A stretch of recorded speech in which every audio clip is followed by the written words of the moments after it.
Mhm. Good morning, good afternoon, good evening. Excuse me for a moment. I hope everybody's well. Welcome to Xuanzang's Tower. We have another exciting day of deep, powerful learning for you. Utpala's here to guide us through her exciting text, Interlude on Emptiness. And Geshe Michael, are you standing by? I'm assuming they're getting set up. Yes, I'm here. Hello, Nicholas. Hello, sir. How are you? The question is, what color is your swimming trunks today? Nobody wants to know. Trust me. I will. I'll leave it to the imagination. But I'll be there soon, so no need for swimming trunks in the Arizona ocean. Yeah, that's true. I think we're gonna leave tomorrow morning, maybe. So, so I'm that's sure you have all your guitar parts learned very well. oh, well, working on it. Not like me. I bought a new tuner. So Oh, that's a good sign that you're serious. exactly. You ready with the homework, Utpala? Sure. Good morning. All right. Good morning. Welcome to Song's Tower. Welcome to Shintong's Tower, and welcome to another wonderful quiz on the interlude Oops. on emptiness.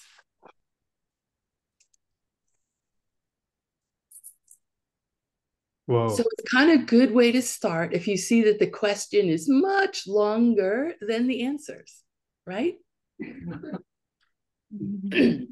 Someone says that the Buddhist metaphor of the master jeweler teaches that the three turnings of the wheel purify, respectively, the gross, subtle, and extremely subtle stains of obstacles to the essence of one gone to bliss. And that's why only the last turning of the wheel is literal. KWJ responds with a twofold criticism. So, what did he say in brief?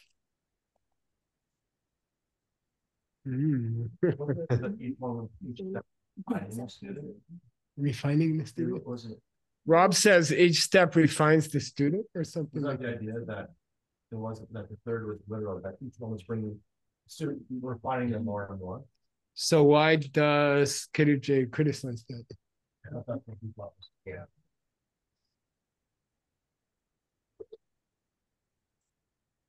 I didn't hear what Rob said, but would someone like to give a shot? Remember, this is KWJ.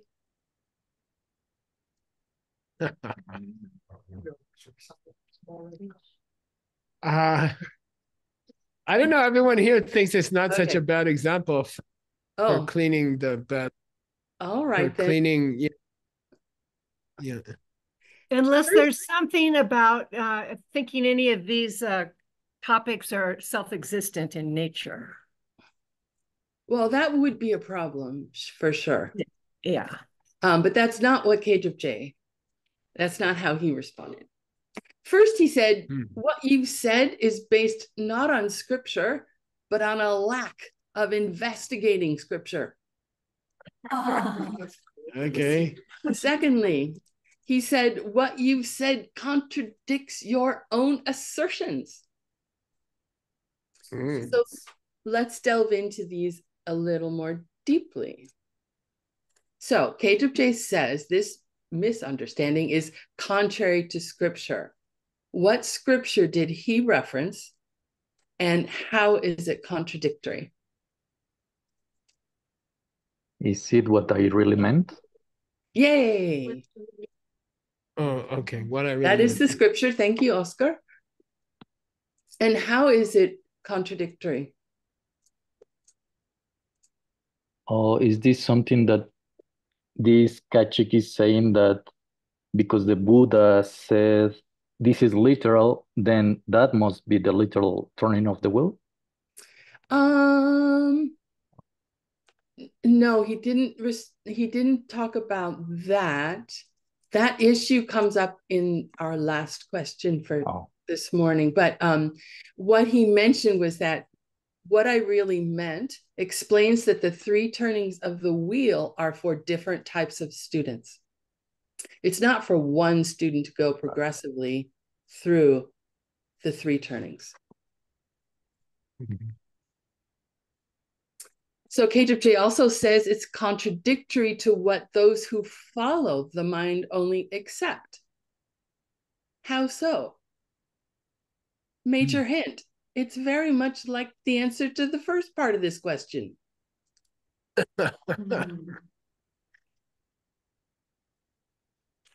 What would the mind only say about the second turning of the wheel? About the three turnings of the wheel. I'm guessing they say they're progressive and they build upon each other. Yeah, it gets better and better. No, they accept that there are disciples of different types and that the three turnings of the wheel are taught for the purpose of teaching different types of students.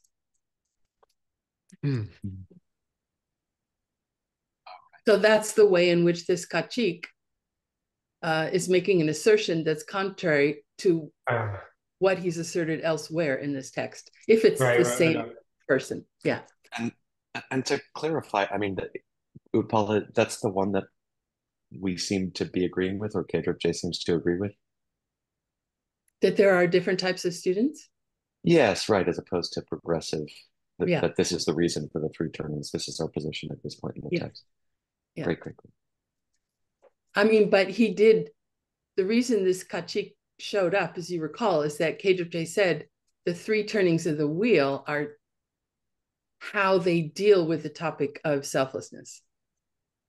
That's what defines a teaching being a member of one of the three turnings of the wheel. Great. Yeah, great. That's great. Very helpful. So then the opponent says, okay, and here we go, Oscar.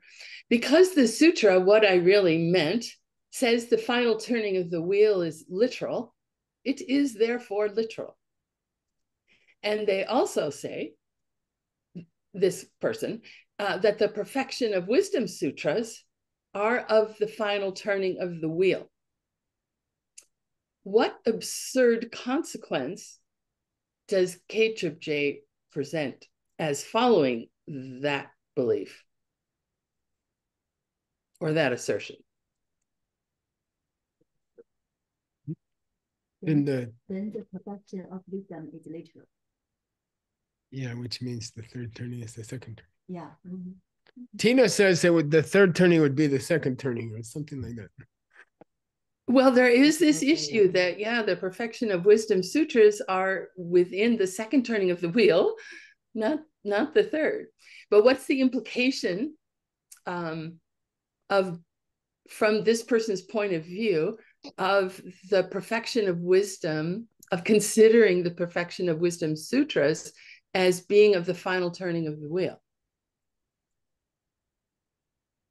They would have that to they be are literal. They are literal.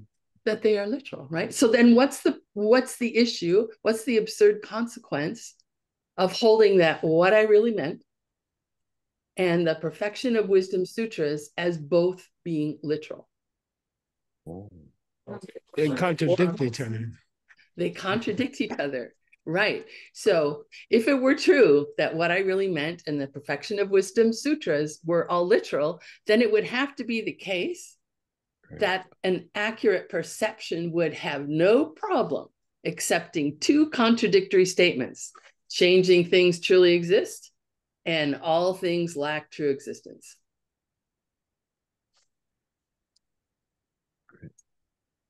Dun, dun, dun. Dun, dun, dun. I suppose there's no English equivalent to Rimchen. Successively or in stages or Yay, thank you. Okay. I suppose there's no Tibetan equivalent to because it's contrary to. Galway cheer. Because it's Nice. contrary to. Galway. Lot and Galway cheer. Lot Galway cheer. Down Galway cheer. Down Galway. Yeah, Dangyo. And the English equivalent to denme. Lacking in reality. Or Yeah, empty or lack true existence. Thank you very much. That's the closest I can come to having 3 steps versus 1 that just parachutes you out of the whole it's a mess fun picture. of cyclic existence. Venerable Upa, do you have some translation or I do. I just have to reshare find it? Right? document. And I have to find it on my, I think this is it. And I know it's tiny. I'm working on it. It's medium. Oops. We can zoom in from our side too. Like if people don't find it big enough, we can zoom in on it.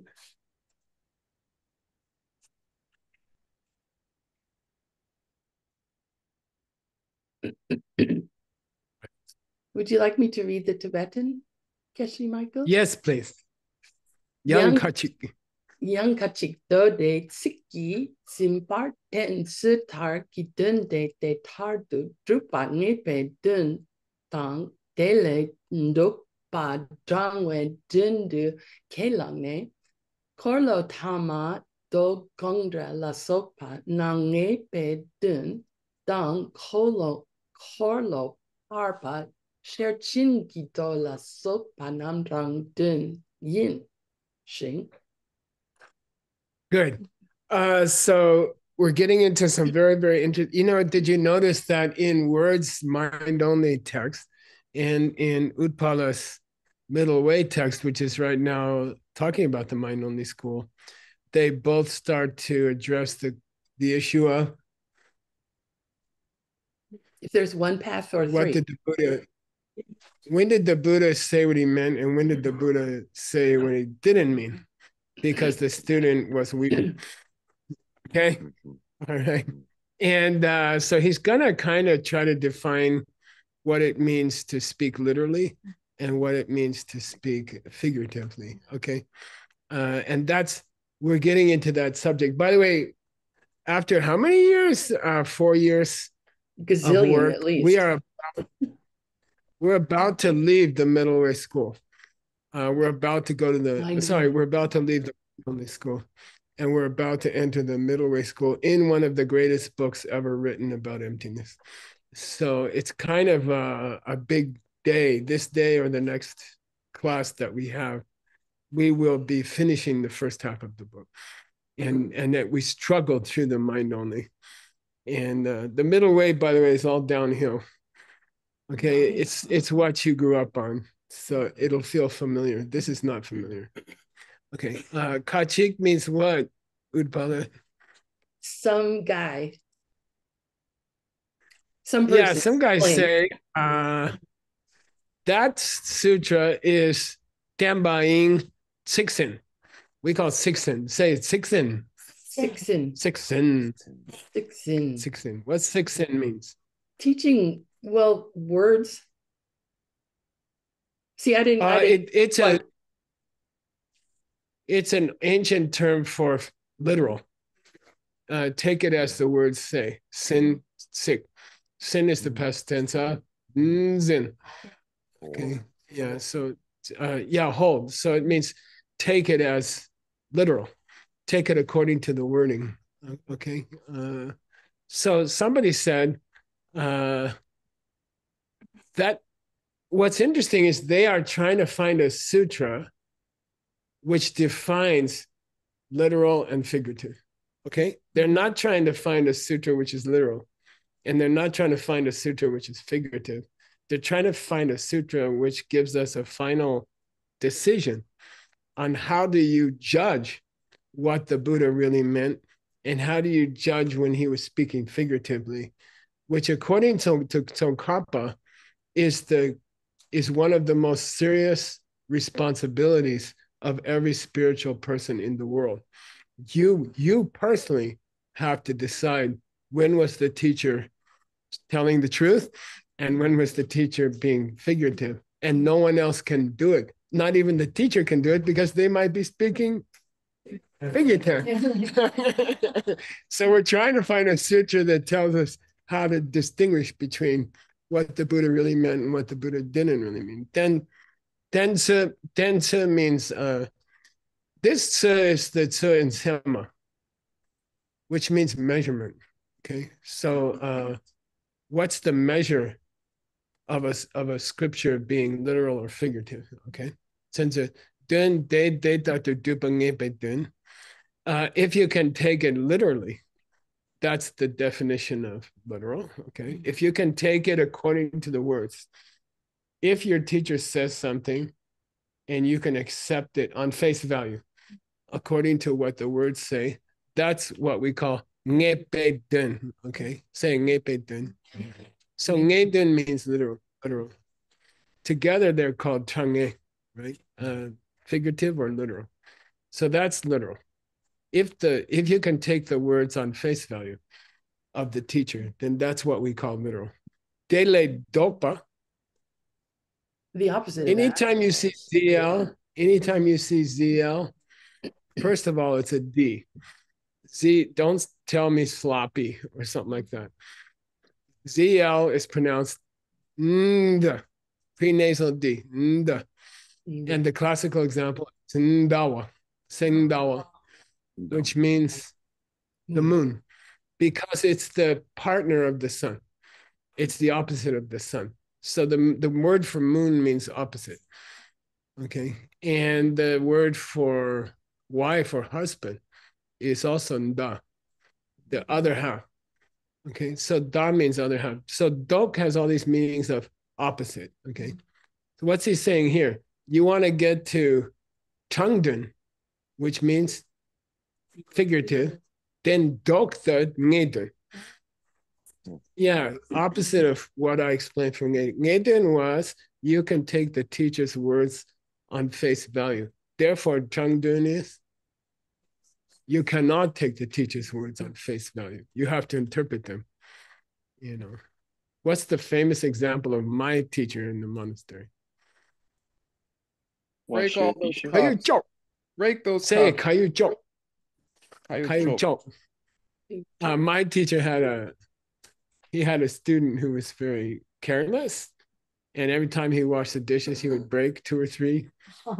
So anytime my teacher was giving a class and he'd hear the student washing the dishes, and he'd hear him start the water, get the soap out, and he'd say, "Hey, kayu chok," which means, "Could you break a few more dishes?"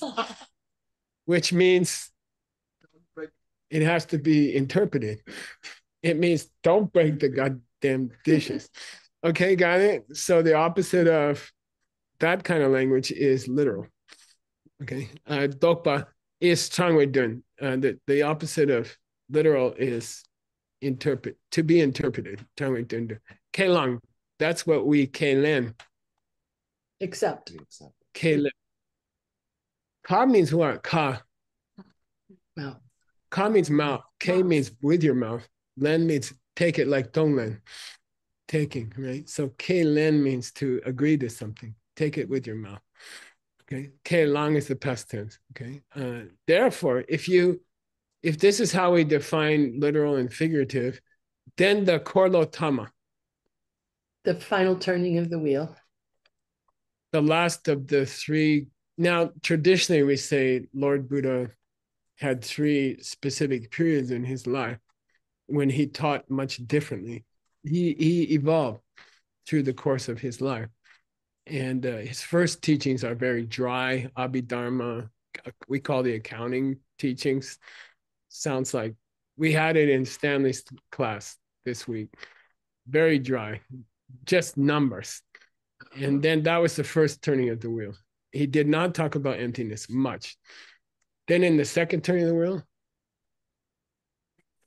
everything is empty. Heart Sutra, Diamond Cutter Sutra, all the Prajnaparamita Sutras, everything is empty. Nothing is real. Okay. Third turning of the wheel. Yeah, which means, maybe I went too far on that. People questioned him. People criticized him that he said everything was empty. And he said, you know what? Maybe some stuff is and maybe some stuff's not. And that's the third turning of the wheel traditionally. Okay, here, Korlo Tama means the last one. Tama means the last one. Dode Gongdel is what? Utpala? The sutra called What I Really Meant. Yeah, the sutra called What I Really Meant. It's confusing because the name of that sutra is Dwelpa.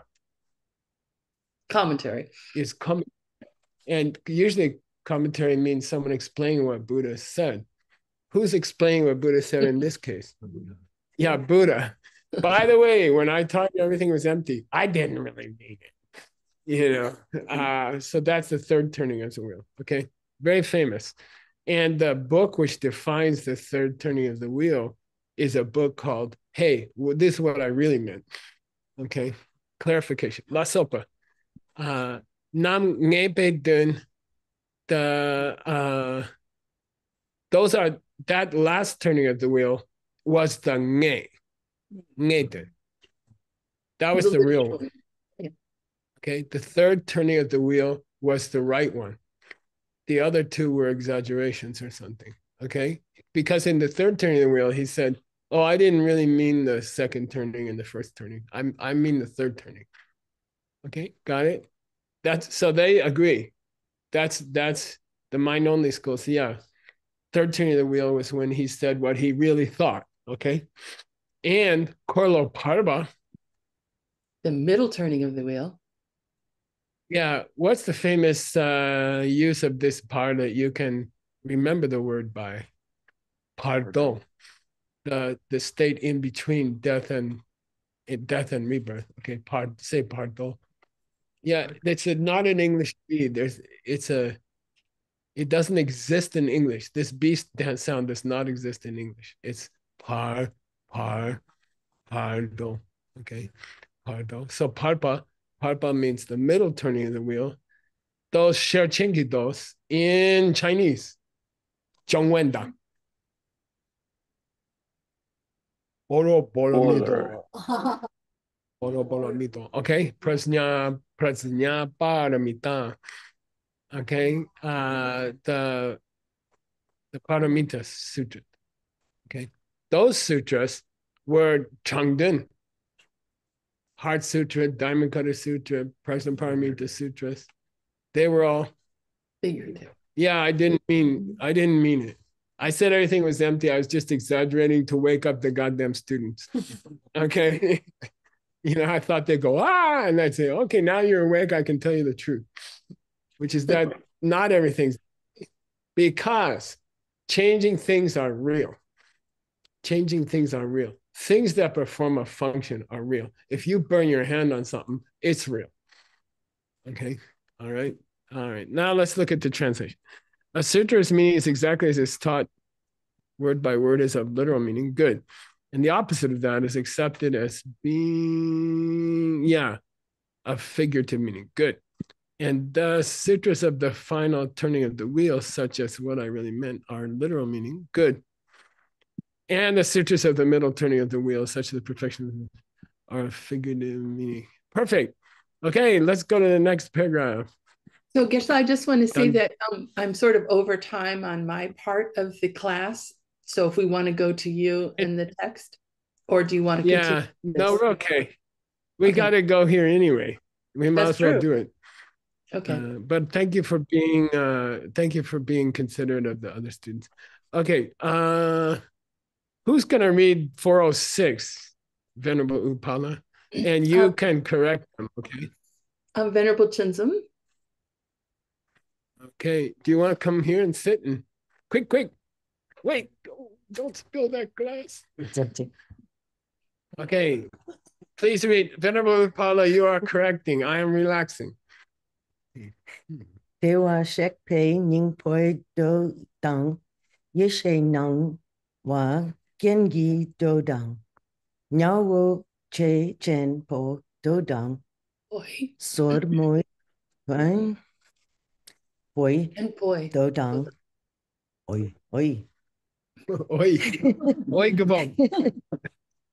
Sur moi chengwa la pen pe do dang pak pat sung ki dang chuk yel poi ho. Wang chuk Good. gelpe. One chuk. Oh yeah. One chuk yel po. Zupe do dang. Pelwa dang. Dripa me pa ten pe do dang. Nyan yen le de pa chen poi do la sok pa dak ni kolo ta me do nye pa don dun do tu se do Dun do.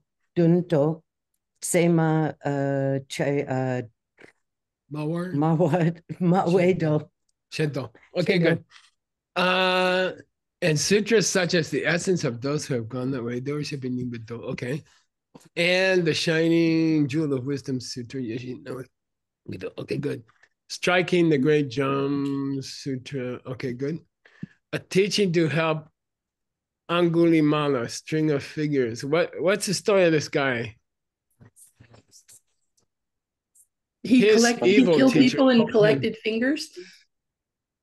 His evil teacher told him, if you can collect 1,000 fingers of human beings and put them on a string around your neck, you will achieve nirvana. And he collected 999. He collected 999. Then the last guy he chose was Lord Buddha. And he started chasing Lord Buddha. And that's a long story. That's got to be my tree. Okay. The Exalted Sutra on Dharani. By the way, this is all one word, okay? Utpala. Papa here just means, yeah, it's probably just means Exalted Sutra. And then Sungi Wangchuk means the Lord of all Dharanis. And then apparently that's the name of a king. Okay, the king of mantras or something like that is the name of a king. Lord of mantra is the name of this king. Apparently, we'll have to go look at it. Shubha means he requested the sutra. Did you? I tried to find all of them, and this one I could not. Yeah, it's there. There's a little tricky. Yeah, we'll use the database. The teaching that ever expands and never diminishes. It's probably no increase and no decrease. Probably the may distributes to both. Okay. Yeah. Okay. It means the Dharma never gets more than Dharma never gets less, or something like that. Okay. So then the Sutra of the Great Nirvana, which is a very amazing, important sutra, etc. You're my teacher would say, oh, so the rest are not amazing and important. Korla Tamedo. So all of these sutras, which, by the way, the sutras of the third turning of the wheel are not famous. The main sutra is what I really meant. And most people cannot name another one. And so, this author is saying, look, there's not just one sutra in the third turning of the wheel, there's lots. And he gives examples, okay? These are all ngeden. These were spoken literally. He said what he meant, and he meant what he said. Okay. All right, good. Let's do 407. Who's going to read 407, Venerable Pala? Ben, but just because I can see you. And because you read well. Thank you. That's what you think. Let's see. Dini nampar matak ba yinte do chiman di daki tempadang do gongdragi tembe tsunamba tamche du mi tsungwe chiro. Sungbe. Yeah, mitsungbe. See? This translation is great. I would just question Bratox, okay? And by the way, everyone misspells it. Tsongkhapa misspells it. So it means different things. Without the R, it means to impute or to give a name to something, right? Which is what your mind does to objects. In that case, it's label, to label something. But when you put an R in it, Britax, when you add an R here, it changes the meaning to examine, okay, to examine something. And as a criticism, it means you haven't really thought this out very carefully, have you? Okay, it's a criticism here, okay? This idea of you is not well thought out. Nambar means well, right? So you haven't thought this out very well. And then the guy says, why you say that? And we say, well, these latter sutras, meaning the whole list of sutras he just gave, what they teach, okay, what that list of sutras teaches, and what the sutra called What I Really Meant teaches are completely different from each other. Okay, so don't put them together. Don't say they're all the third turning of the wheel. Some of them must be and some of them must not be, because they certainly don't say the same thing. They don't give the same teaching. Okay, only the What I Really Meant sutra clearly says, I didn't mean what I said in those radical emptiness sutras, Heart Sutra, Diamond Cutter Sutra. I wasn't literal. Don't overestimate it, okay? Okay, and those other sutras that he listed, that was the other guy, and they don't have the same message at all. They don't have, in fact, it might be difficult to find another sutra other than What I Really Meant, which can be the third turning of the wheel. Okay, got it? Which means the third turning of the wheel took like 20 minutes or so. Okay, never mind. Let's go to Grandpa's screen. Okay. That, by the way, you did a good job and you spent a lot of time on it. And I know you had a bad cold or something, because I was there when it attacked you. And thank you for taking care of Venerable Jingmei. She got this bad cold at the hospital, sitting there for 6 hours or something, and driving both ways and stuff like that. So I'm very grateful for that. Well, thank you for then we criticized him and said, look, the sutras you listed and the sutra where the Buddha says What I Really Meant, they are not at all similar. Okay. Then the guy comes back with, who's going to read, Utpala? Let me find my people. Berta, are you translating or can you read? She's translating. She's translating.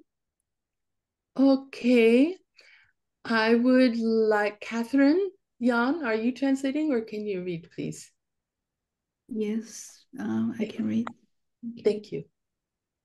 Chiktak Mingsu Shena Ndo Gondrel Le Nikun Tu Drangpa Daktar Tuki Tekbar Su Tu Shela Chima Di Madikta Ki Nitar Tuki Tekbar Chi Tu Shebe Chede. Lovely, thank you. Nice, very, very nice reading. Excellent reading. Very good. Chigar Mitsung, we said to the guy, look, those sutras you listed are in no way the same, equal to the sutra where Buddha said, hey, here's what I really meant. They're not equal at all. And the guy says, well, how are they not equal? Okay, Jita means how are they not equal? Okay, and we answer, okay, Dode Gongdo, which means what I really meant. I prefer the translation what I really meant. Hongdu Changbatar, as we have read it above. We already covered this point to some extent. It teaches Shepa, Tartuk Tekpasum. Very, very famous. Say Tartuk Tekpasum. Tartuk Tekpasum. Tartuk Tekpasum. Okay, what's that mean, Utpala? There are three paths. In the end, there are three paths. Yeah, in the end, there's three different paths to enlightenment. In the end, there are three different paths to spiritual fulfillment. In the end, there are three tracks, and never the twain shall meet. It means they don't cross. They are three independent paths to enlightenment. Okay, that's the position of that's the position of what I really meant. What I really meant says there are three discrete paths to enlightenment. Okay, and these chima means those later sutras you pulled out. You pulled out like 7, 8 sutras. You said they belong to the third turning of the wheel, but they don't cover the same subject matter as what I really meant. Why? He says, well, what's different? And we said, well, what I really meant outlines three paths to enlightenment. Now, what's the second half of this sentence going to say? We call it anticipatory translation. Yeah, it's going to say, that's as a translator, sometimes you just pause in the middle of a paragraph and you say, what's he supposed to say next? And then it's a lot easier to translate it, okay? So listen, what I really meant outlines three different paths to enlightenment. And those other sutras you mentioned, they only outline one. Let's see if that's what it says. Tartuk Tekpachik. Hey. So listen, you don't have to sweat so hard. You don't have to figure out every word. Think about what you're translating and think about what should be coming next. And you just save a lot of time. Okay. Sometimes you're wrong, by the way. So make sure the words fit what you thought. Okay. Now, so what's the latter? What's the idea in all those sutras, which is not the same as what I really meant? They say Tatuk Tekpachik. In the end, all spiritual paths go to the same place. Christian, Buddhist, Jewish, Hindu, Muslim, communist, they all go to the same place. They all meet in the same end. They all end in the same place. Okay.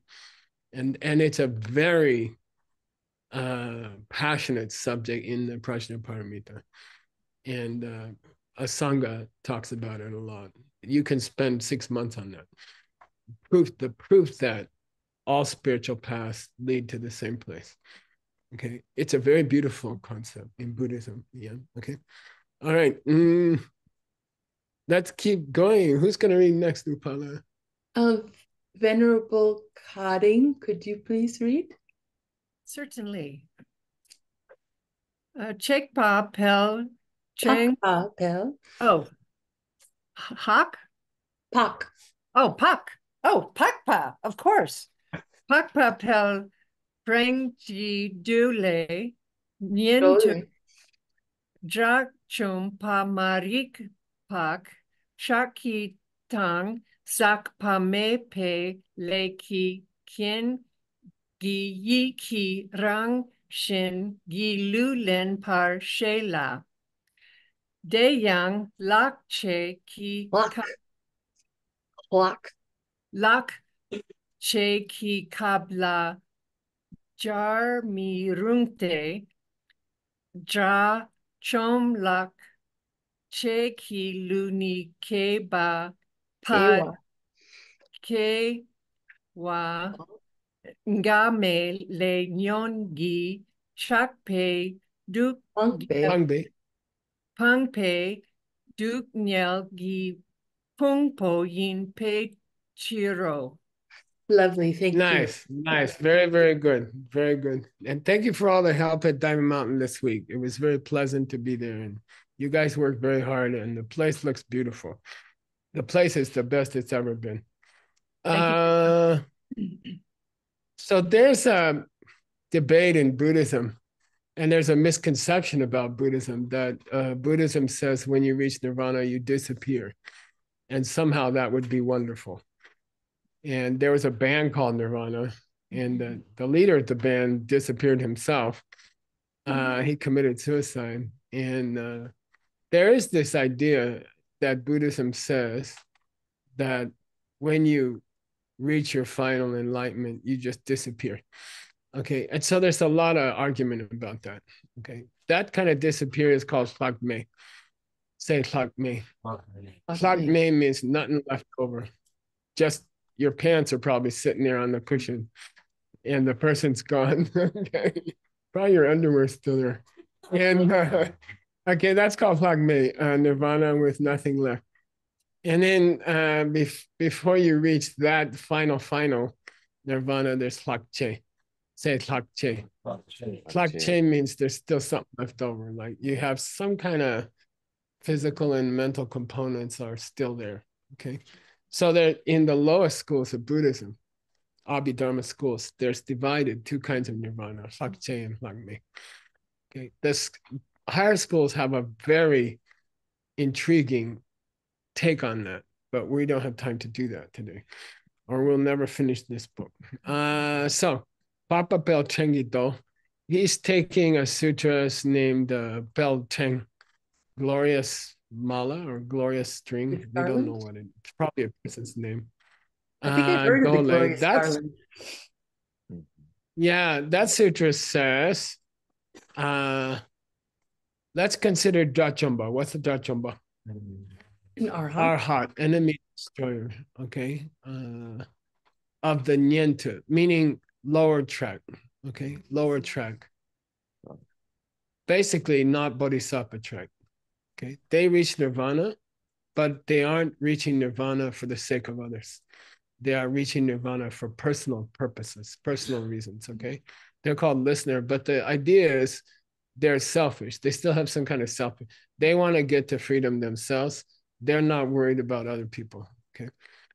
They're called listeners. Niente Drachamba. Marikbe Bachaki. By the way, enemy destroyer, the enemy you destroy is generally explained as the final seeds of impurity. Okay, the final seeds of impurity. And here it says, here the claim is that those particular guys are arhats, which means a person who has reached nirvana, okay, but not necessarily Buddhahood. Okay, so there's a big difference. Nirvana could be lower than Buddhahood. It could be equal to Buddhahood, depends on what your motivation is. If you have a high motivation, then nirvana equals Buddhahood. If you have a lower motivation, nirvana comes first, and then you improve your motivation and you reach Buddhahood. Okay, so these are guys who need to improve their motivation. Nyentu Jachomba, they still have some kind of bakchaks. Some kind of seeds. Deep mental seed for marikpa, misunderstanding the world. Okay. And this sentence is really difficult, Utpala, because you have to go from ki to ki. Okay. Here's KYIS and here's GYIS, and they are meant to be parallel. And it's a very difficult sentence because of that. Okay. They do something because of this and because of this. That's all. They do something for two things are creating a result here. Two powers are creating a result.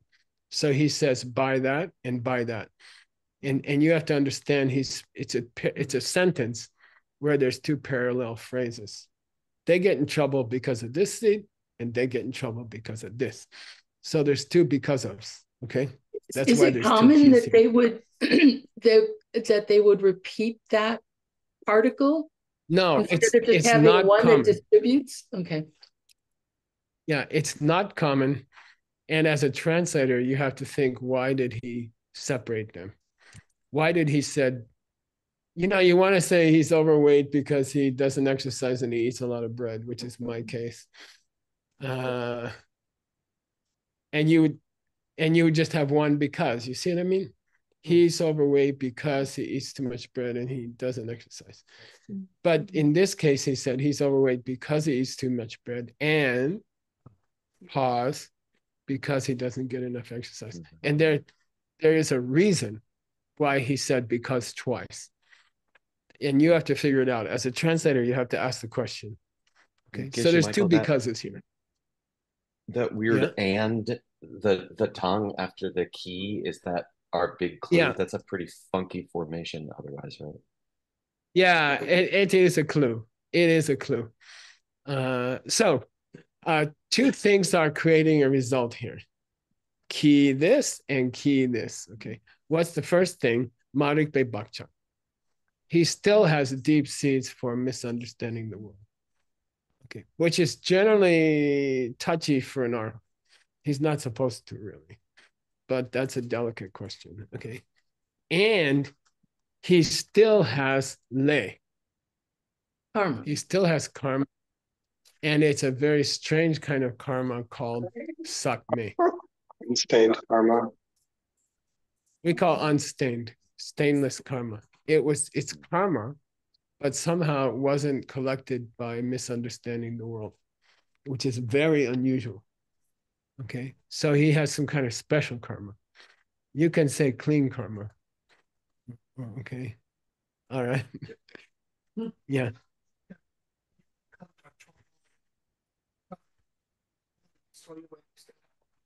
Yeah, it's a great question, and generally you cannot.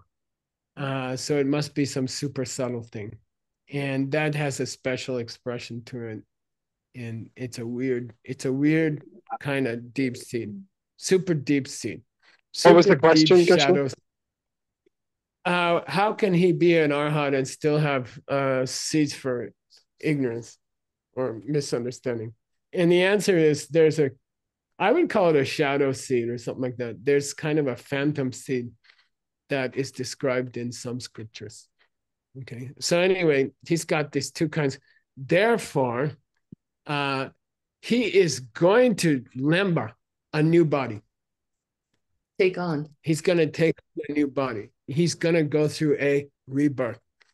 Okay, but that particular body is made of yi. Mind. Yeah, it's a mental. Okay, this is kind of a answer to the ancient question to the lower schools. They say when you reach nirvana, you disappear. And we say, who? So the guy who reached nirvana is called an enemy destroyer. So they say enemy destroyers, when they reach nirvana, they lose their body and mind. They no longer have a suffering body and mind. So we say, well, where are they? And they're like, I don't know. They do disappear. And there's nothing there. Okay. But somebody achieved nirvana. Got it? So that's if anyone ever tells you, Buddhism says that when you reach nirvana, you disappear. The classic answer of the three higher schools is who? And then that's traditionally enough to stop the whole first school. And the first school took 700 years to figure out their school. So it's not a small thing. But one question can blow them up. Where's this guy? Where's the arhat? They're like, I don't know. Does he have a body? No. Does he have a mind? No. Okay. Now, some people might say he had this special immaculate karma, sakme, vimala karma, and he took on a kind of a mental body. Okay, it's not physical, because if it were physical, it would still be suffering. It would still have to pee and poo and get heart operations and stuff like that. So he has a mental body. Yikirang Shinkilu, Lemba Shipa. Those books describe, that sutra describes how an arhat takes on a sort of miracle body or something. He still has a body, but it's not physical. Formless. Not formless. Not, don't ask me. Okay. Then we say la, but Deyang, Klakche Kikap. Klakche means when you still have something left over. Okay, so in the lower school, they would describe a nirvana where you still have something left over. You still have a physical body that was projected by your old bad karma, but you're not making any new bad karma. When that body dies, you're free. Okay, so that's called body created by dirty good karma. And then in theory, you'd have a body created by pure karma. Like you go to heaven and you still have a body. You have a different body there, like an angel's body or something like that. Okay. You couldn't say that when someone still has a dirty body, they have this new mental body. Okay. Why? The body that an arhat has that's left over from their old bad karma. Okay. The body that the old karma hasn't worn out yet. They are no longer misunderstanding the world. They are no longer creating karma. But they still stuck with this body that was projected by their old bad karma. And it will wear out. That projection will wear out. That body will disappear. They'll enter a new body, angel's body, heaven body, something like that. Okay. Luki kiwangame leki. Lenyungi. Kiwangame lenyan. Kiwangama means your previous lives. Le and nyomo. Yeah, karma and negative emotions, which is enough to project a new dirty body, a new impure body. Okay. Hangbe, dungyagi pumbo. Suffering body. Okay. So he says, yeah, you can say he goes out of his physical body and he enters some kind of mental body. But if that mental body is produced by the same karma and negative emotions that the old physical body was created by, he hasn't reached nirvana. It's still being projected by dirty things, by his bad attitude and his bad actions to other people in the past. Okay. So this is not how they treat arhats is different in the different turnings of the wheel. Okay, let's keep going. Who's going to read this next little piece here? I would like little piece. I got Emily, lots of victims Emily here. Tom, can you please read? Okay. You can do it, Emily.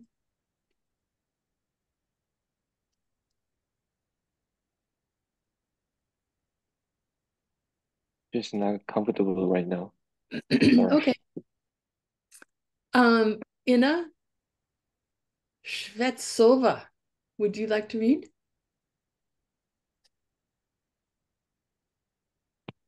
Oh, Inna's here. Our Inna? No, the other Inna. Okay. Inna gotta be. Well, the other Inna is not responding. So would the Inna in the room please like to read?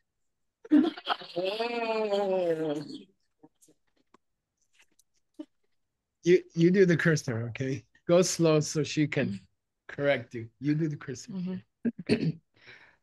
Evenach lakme ki nyande ngundu chepe trachom palacha gula lakme tope trachom lulenpa ni tartuk tekpa sum ki tsula shintu gelwe chiro. Yay! Lovely. Nice. She's working on her reading with the overseas study group. Rebecca's group. Okay. Therefore, thought making young day, when you reach nirvana with nothing over, thought me. By the way, in the highest schools, this idea of something left over or nothing left over is reversed. And first you reach nirvana with nothing left over, and then you reach nirvana with something left over. And they describe it as the direct perception of emptiness. Okay. When you see emptiness directly for the first time, for example, you go into a body which has no remainder. And then when you come out of that perception of emptiness, you go back into a suffering existence. So you achieve immaculate first and unimmaculate second in the higher schools. It's very interesting. It's intriguing. In the lower schools, it's kind of like, oh yeah, you have this dirty body, dirty body, dirty body. You get better and better. And then finally the dirty body dies and you don't have a new dirty body. Then you get into immaculate body, like an angel's body, okay? It's an interesting difference, okay? So here it says, Hagme Nyangde, the nirvana when you still have something left over. Where have you seen hak before? The word hak. Tong, Vipassana. Yeah, it just means special or ultra. It's a okay.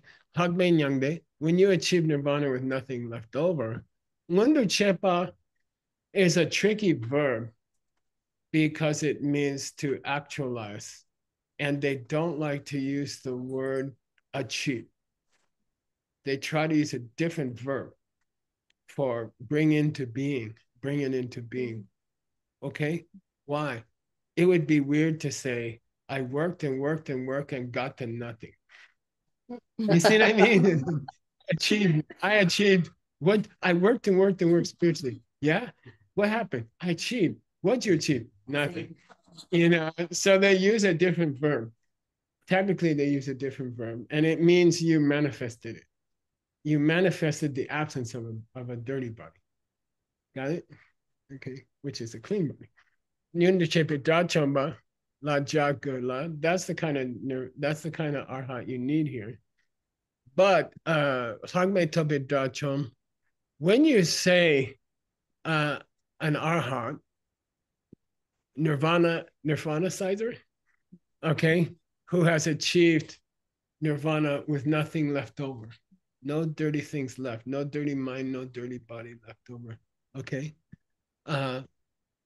When you posit that there is a person who can be a arhat, who achieves a place where there's nothing left over, that severely contradicts the idea of three paths.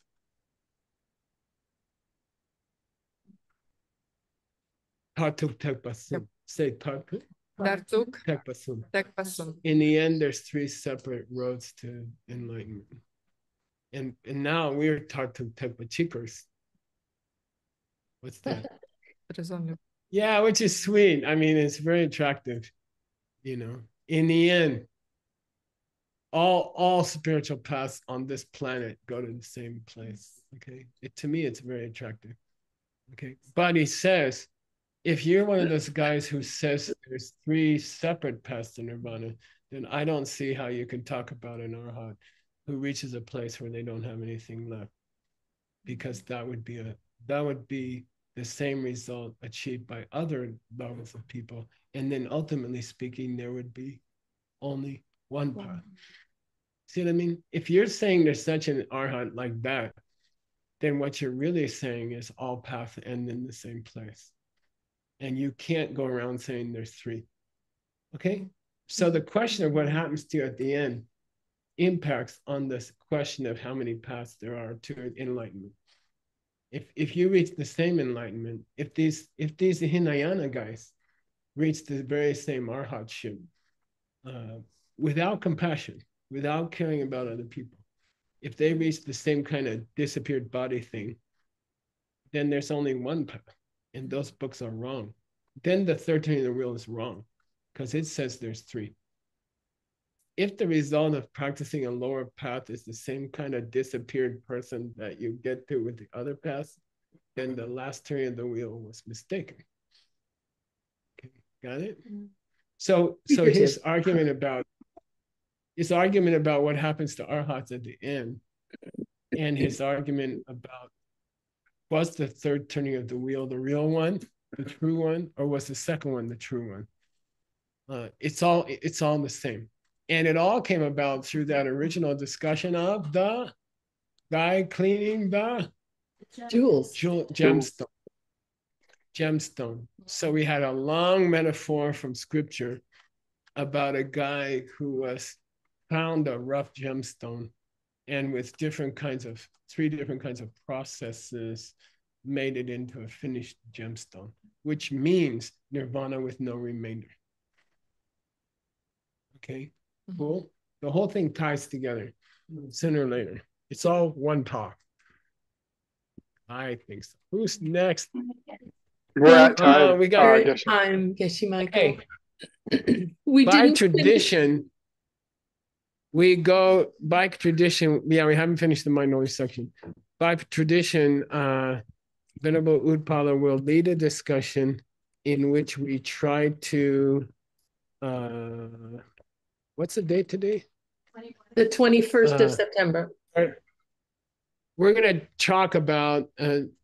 Venerable Utpala is going to lead a discussion where we're going to talk about how can you use today's reading in your real life. But I request 1 minute of time before that. And I got this thing. I got this cool, look at this. How cool is that? This represents Rob Haggerty has been my student for 27 years or something. And in the last year, he has foolishly accepted the job to schedule my life and schedule my calendar. And you have the calendar? It's an extremely hopeless task. And I like to show it off. There's the calendar for July. Okay. And it's like that. It's impossible. The work I have to do is literally impossible. And so Rob, what we try to do is we try to schedule things. It's called a schedule. And we are currently scheduling next year, 2025. Okay. And it will be finished shortly. Okay. So if you have something to ask me to do, talk now or forever shut up. Okay. And there's Rob's picture. I forgot it. I misspelled his name. E-R-T-Y. Sorry, Haggerty.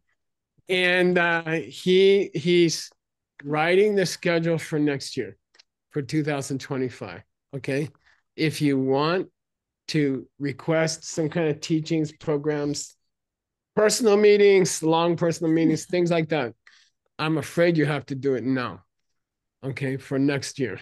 And because people like DCI, they work a year ahead. They need to know the dates now, and the university needs to know the dates now. And so those dates will be fixed in stone in the next few days.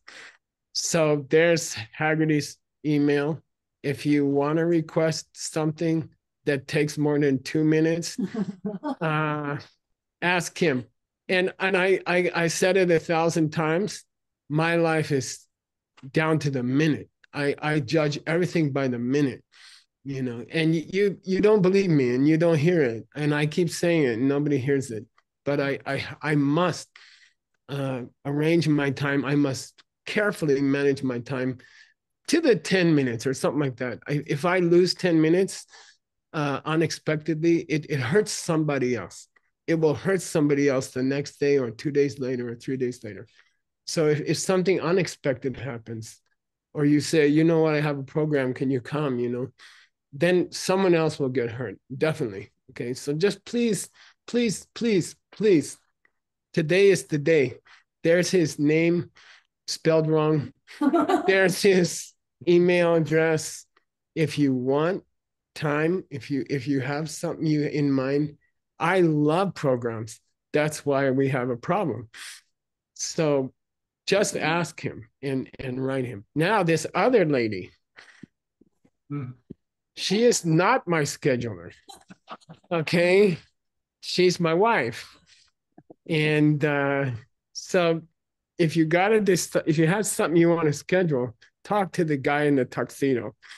Okay, because if you if you talk to the lady and she says, yeah, I don't see why Mike can't meet you next week for an hour. And then someone's going to get hurt. Someone's going to lose an hour. Okay. So talk to Rob. He's my scheduler. Now, my wife, she has 4 full-time jobs. She runs their B&B business.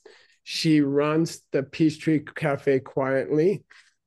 She has a 30-year-old massage therapist business, and she has an extended family of about 30 children. Okay, not her own kids, some of them, but she has to take care of about 25, 30 children. She has 4 full-time jobs, and please respect her time. Okay, she's working like insane hours. She works harder than me, and she doesn't get enough sleep, and she can't take care of herself because people are calling her, talking for an hour, stuff like that. She can't do it. She's gonna collapse. Okay, so she's more busy than I am. It doesn't mean she doesn't love to talk. She loves to help people. That's the problem. And if I was you, I would call her too. And in fact, I do. That's why I married her. I'm here. She says there's 5 child. So just what I'm trying to say is be considerate. You are all Buddhists, okay? So be considerate. Think about how much she works. Think about how hard she works. And she loves to talk to people. She loves to bring special messages to me from people. And that's all fine. That's wonderful. And she's extremely compassionate. And if I was you, I'd want to talk to her also.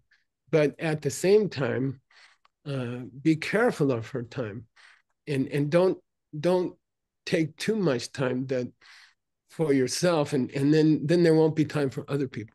Okay, so be considerate. Okay, good.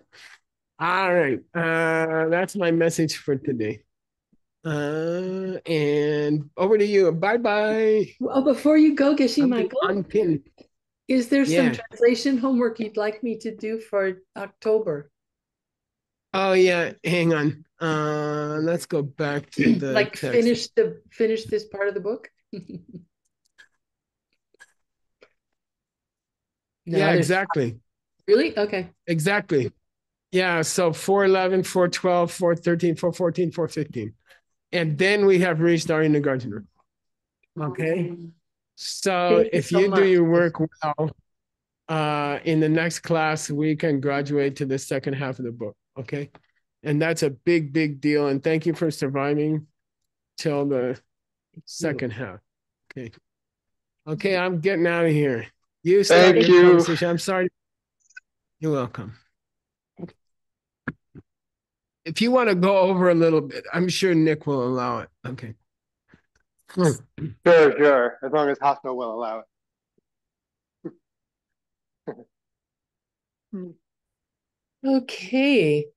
So remember, we talked about what can be considered literal. And how is it that what's the test for whether something is literal or figurative?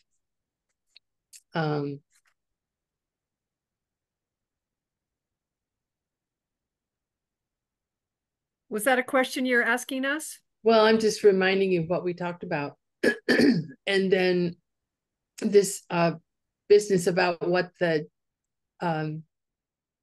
Glorious Garland Sutra talks about in terms of someone who reaches nirvana with or without a body that has seeds, So how can we apply this to our lives? Speaking as one who has a body filled with the explosion of negative seeds lately, I'm looking forward to that day.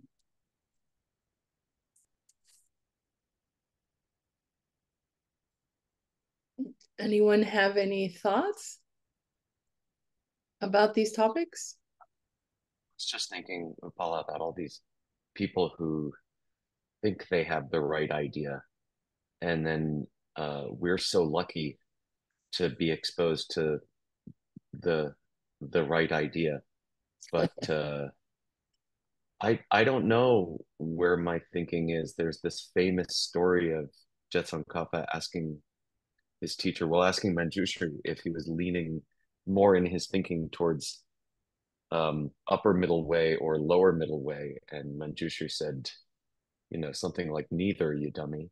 Um, and so it's nice, it's reassuring to know that we're likely all headed in the same direction. But I also hear it as a warning for myself to not be so sure of where my thinking is, and to listen, just listen so carefully. We're especially lucky to be surrounded by smart people and to have a community of intelligent people learning, and to pay attention to the people in the community, pay attention to the people around us, pay attention to people in the world, to listen. There's more to learn.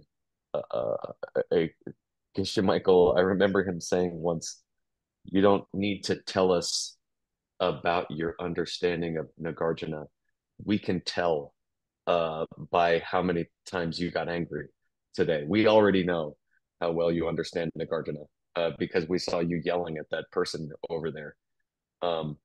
So this is a good judge of whether I should be telling everybody how smart I am in my understanding of emptiness, or whether I should be paying attention to the brilliant ideas around me. I don't know where I'm at. And all these paths around, right? Maybe we're all headed towards the same place. I hope so. And I can pick up clues from people that I meet anywhere in my life, hopefully to push me to a higher place. Ben, I thank you for that. And I just want to say that, I don't know, having you in my life and in this group of people, and the way you speak at these times when we talk about how to use the teachings in our life, you pretty much always bring it to love. And I mean, not only do I agree with you, but it's just so refreshing. I love you, friend. Thank you very much. Thank you.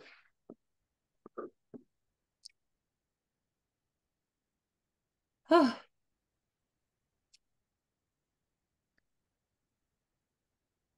And it's always really hard to follow you, right? Because because I think like that's the thing. Love is the thing. Dr. Martin Venerable Luther King Jr. Upala, Yes. Venerable Upala. Yes. One text I just received. Rob Russinger is leaving the hospital for home today. Wonderful.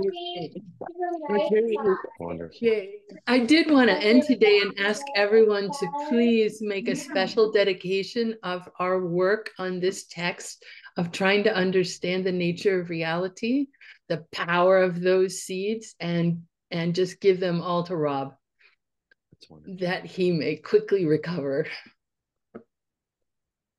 He served us during 3-year retreat, and the man is quite extraordinary. Yes.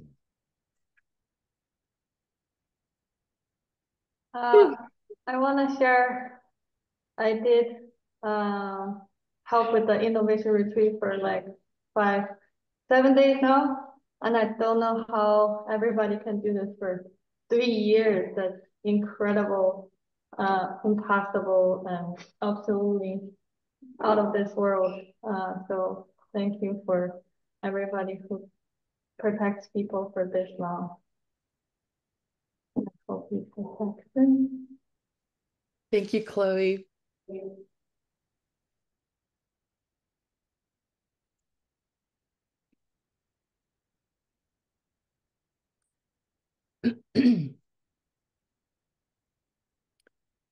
see someone has their hand raised, but I don't know how to read Chinese. So if you just want to speak, if that's why you have your hand raised, that would be fine.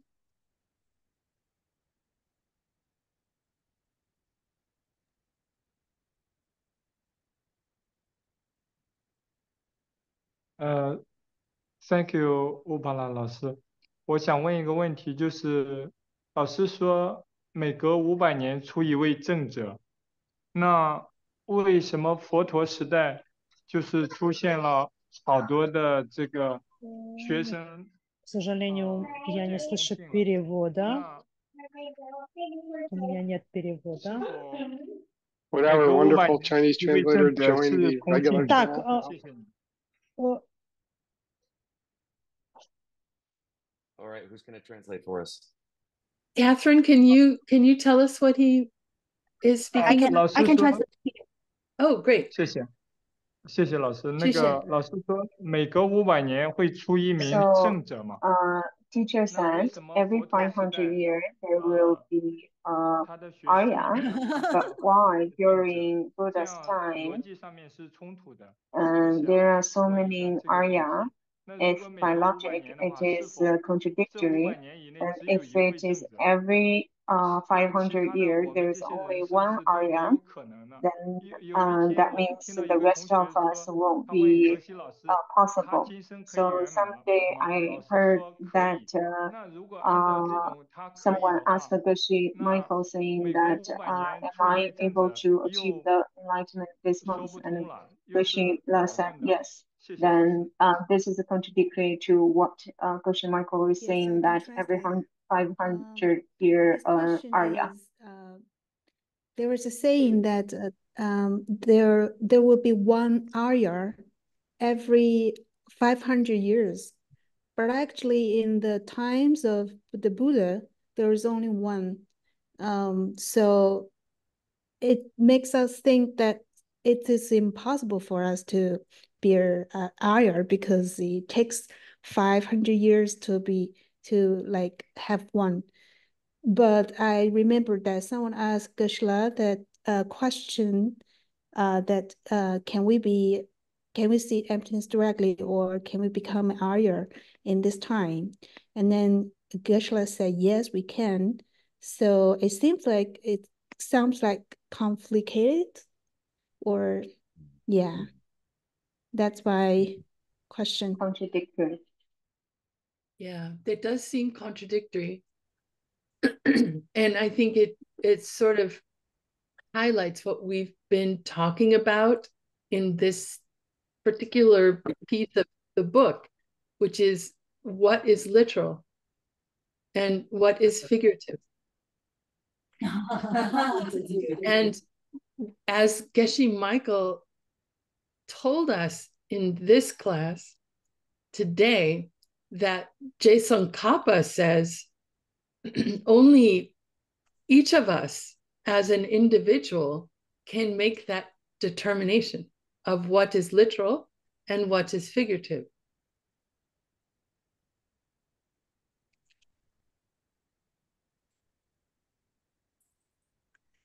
And then I always like to think about Arya Nagarjuna, who says, in emptiness, all things are possible.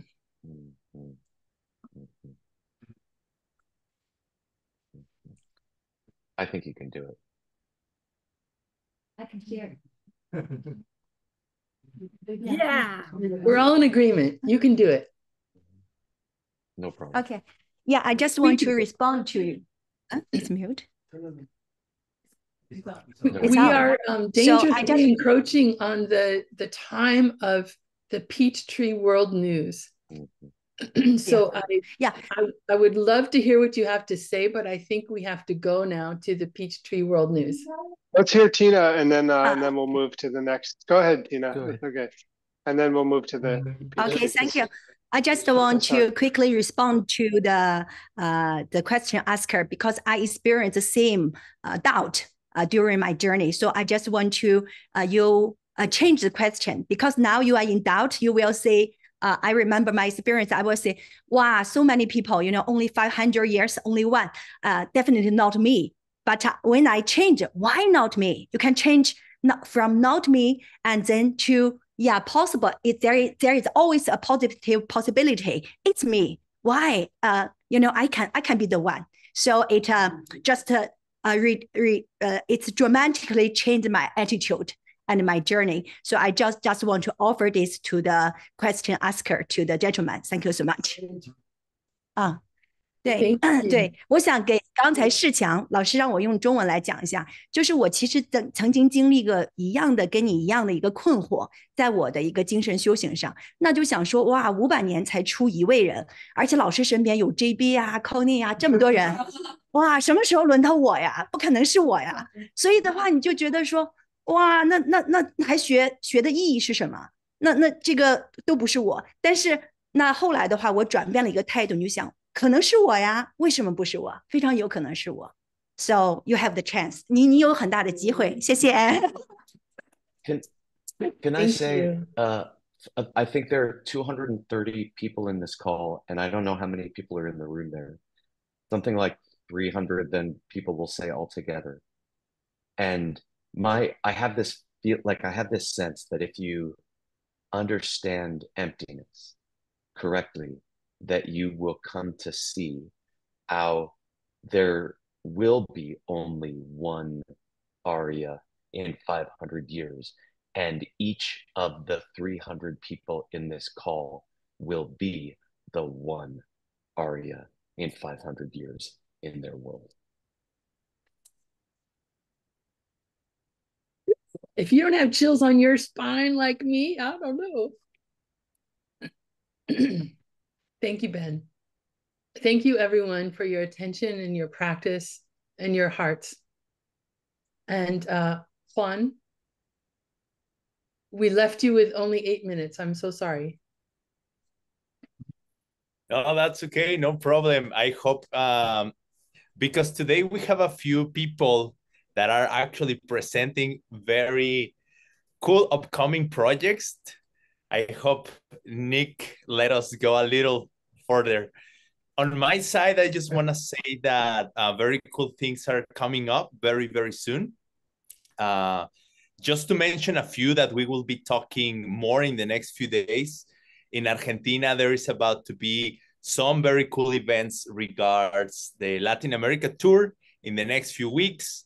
DSEU is having big events in Sedona very, very soon. Actually, today, we have a dear friend Edmond with us. After a few other announcements, he will be showing what's coming up.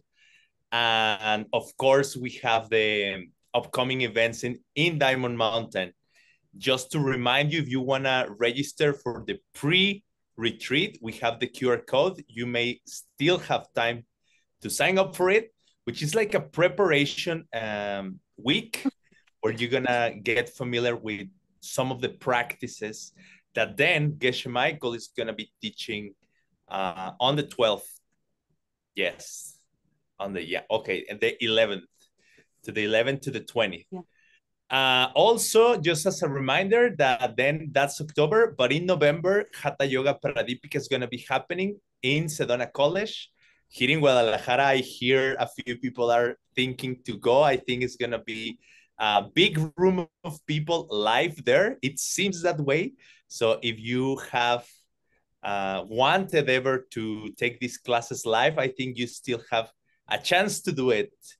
Just figure it out if it's possible, but I think a lot of people are planning to go live. It may be very exciting.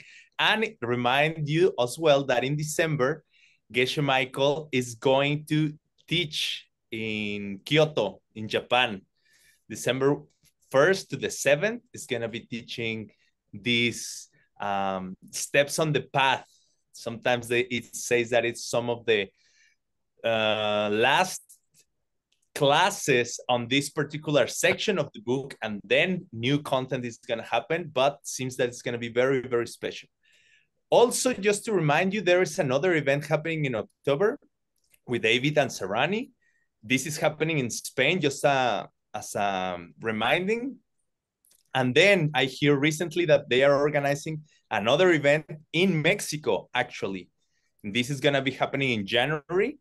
This is a special retreat. It's planned for 15 people, and I hear it's almost sold out. There is still like 4 spots available. But if you're interested, it may be very, very cool. At least you know it's happening. Follow the QR code, or you can talk as well with Roxana. She lives in Hermosillo in Mexico, and she's helping to produce this event as well. So just letting you know what's happening. We're going to be coming back with more news very soon, and other interviews but for today, we want to welcome Edmond, which is going to tell us about DSU, this upcoming program, and some open classes where many people can join. Cool Take Table helped me to spotlight Edmond. Hey, hello, Edmond. Hey, hi. Yeah, actually, I'm in. Yeah, we just arrived in Sedona on Monday. Wonderful. I will be arriving tomorrow. Yeah. Oh, good. Good. Yes. Yeah, we arrived on Monday. Yeah, and now we start the preparation for our coming event, which will be on September 26th.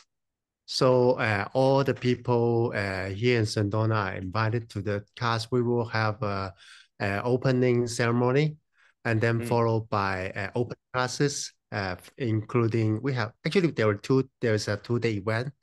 The first day will be on September 26th on 3:30 in Sedona time, and the second day will be at 4:30.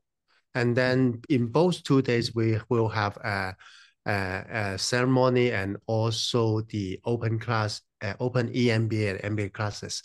And then for the first, the topic we will have 2 open classes on each day. The first day we will talking about the emotion intelligence. This is one of the topic, and the other one will be entrepreneurship and innovation. This is the 2 topics we Geshe Michael going to share with us. Of course, we will have some special announcement for the.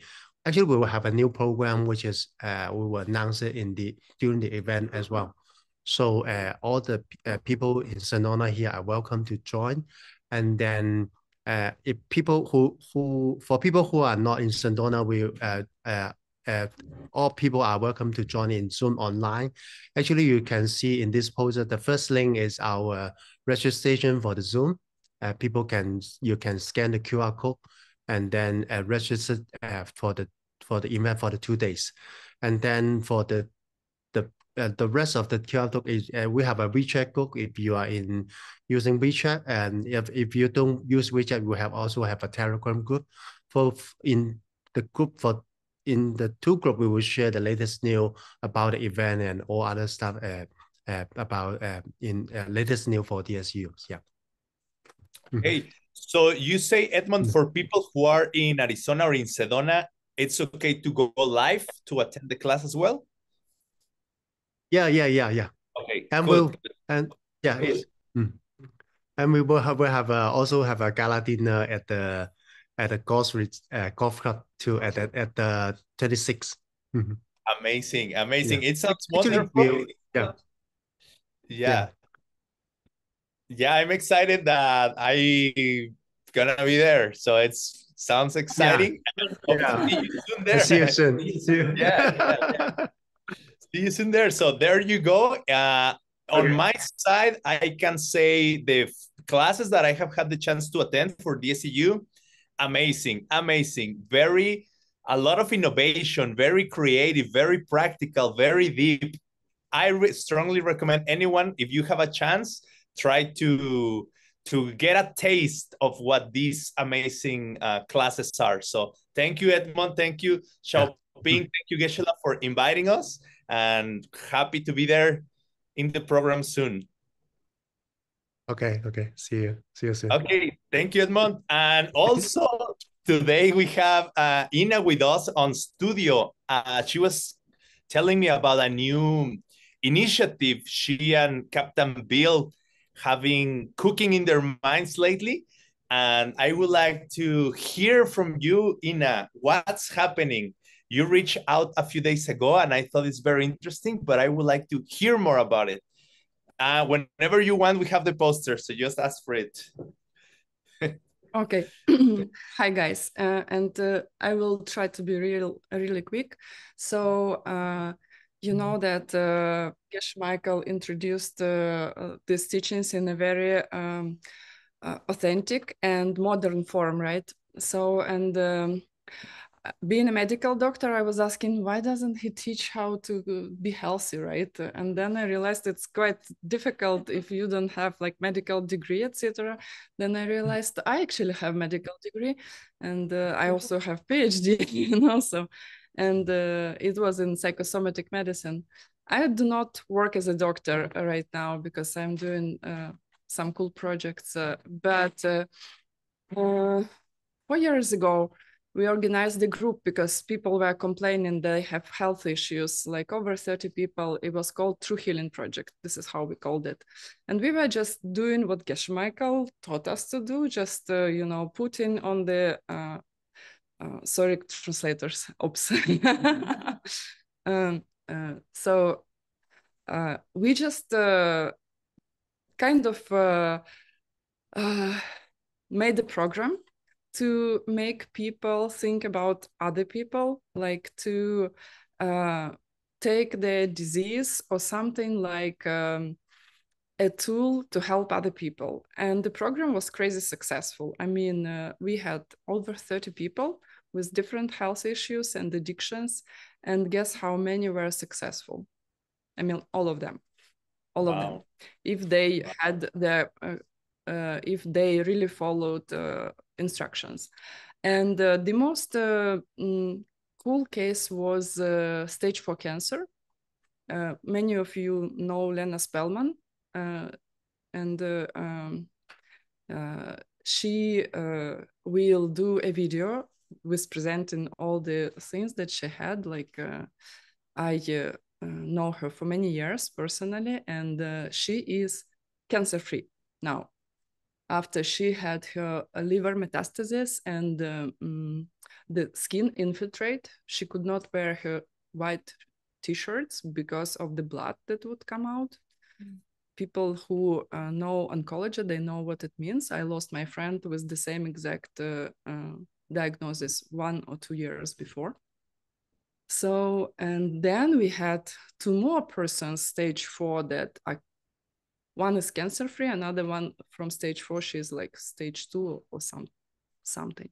So the idea is that we want to run a support group for people who have these issues, because I think this is something that is really a sheer suffering.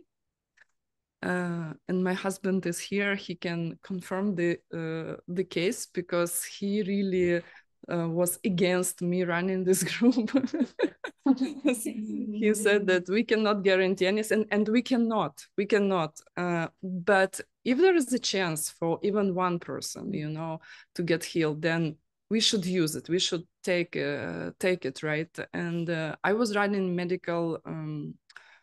clinical trials for over 15 years. I know what I'm talking about. You struggle even for one person if you have a chance to for treatment to work. So if you yourself have any oncology issues, or you know somebody who is really serious about working with this, so here is the QR code. We will read attentively. It's a questionnaire, then we will read it and we will send you an invitation. First, we decided to do it just in English. Then we figured that we should do it in Russian and Ukrainian, because I cannot avoid it because I speak other languages. So we decided that that's okay. I will spend my time, and we have volunteers who want to support this project.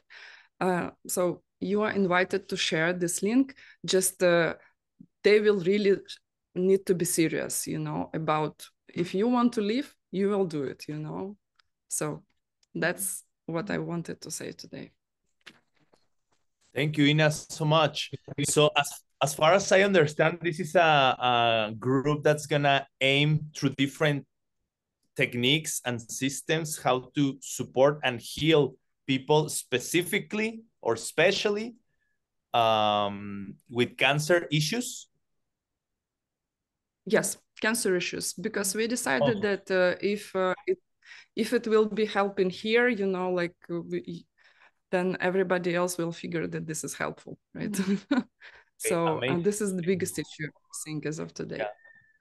And it's great to have like a first. And we have a lot of practical stuff, like practical, like I really have seen many interesting things with working with these people. So I think I can really share this.